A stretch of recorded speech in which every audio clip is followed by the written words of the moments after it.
Kizungumkuti chaibuka baada ya Humphrey Polepole kutikisa taifa kwa wito wa mjadala mkubwa kabla uchaguzi wa mwaka 2025. Ujambo na karibu. Aliyekuwa balozi wa Tanzania nchini Cuba na mwanachama wa CCM Humphrey Polepole aliibuka tena na kauli nzito iliyotikisa anga la siasa za Tanzania.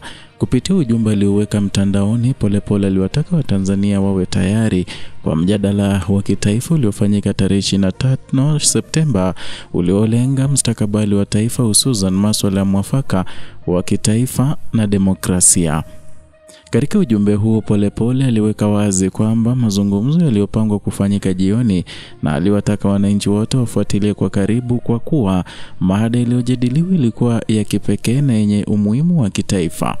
Kauli yake ilipewa tafsiri kubwa na wachambuzi wa siasa, kwani ilisisitiza kuwa bila kufikiwa kwa makubaliano ya kitaifa, uchaguzi na kura zisinge kuwa na uhalali wa ukweli. Wito huu ulionekana kama mwendelezo wa msimamo wake wa muda mrefu kwamba taifa lilihitaji maridhiano ya kweli kabla ya kuingia kwenye mchakato wa uchaguzi, na Polepole aliendelea kusisitiza kuwa mara kwa mara kuwa bila makubaliano kati ya wadau wakuu wa siasa, uchaguzi hubakia na dosari na hatimaye huleta migawanyiko ya kijamii na kisiasa. Mjadala huo pia uligusa nafasi ya taasisi muhimu kama jeshi la polisi, kwani Polepole alikuwa ameashiria mapema kuwa kutakuwa na sehemu maalum ya kujadili nafasi ya taasisi hiyo katika kuhakikisha haki na amani zinatawala kipindi cha uchaguzi.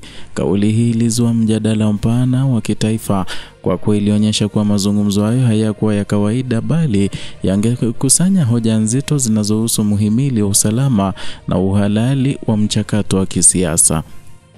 Mazingira haya yalijitokeza wakati ambapo Tanzania ilikuwa mbioni kuelekea uchaguzi mkuu wa mwaka 2025. Ni hali iliyoongeza uzito na wito huo. Wataalamu wa siasa walieleza kuwa mjadala huu ungeweza kuwa chanzo cha kupunguza mvutano wa kisiasa na kurejesha mshikamano wa kitaifa endapo ungeshirikisha pande zote na kutoa suluhu la kudumu kuhusu namna ya kusimamia chaguzi za haki na uhuru. Kuchaguliwa kwa tarehe ya 25 Septemba na muda wa majira ya usiku kulileta hali ya kusisimua kwa Watanzania wengi, huku wengine wakitarajia kauli ambazo zingebadili mwelekeo wa siasa za ndani ya chama na taifa kwa ujumla. Matumaini yalikuwa kuwa mjadala huu ungebeba mwelekeo mpya na kutoa majibu kuhusu namna taifa lingejipanga kuelekea uchaguzi uliotarajiwa kuvuta hisia kali.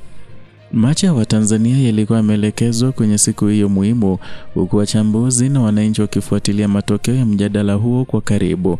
Endelea kufuatilia Kenyascope kwa uchambuzi wa kina na taarifa zote kuhusu siasa za Tanzania na mustakabali wa uchaguzi mkuu wa mwaka 2025.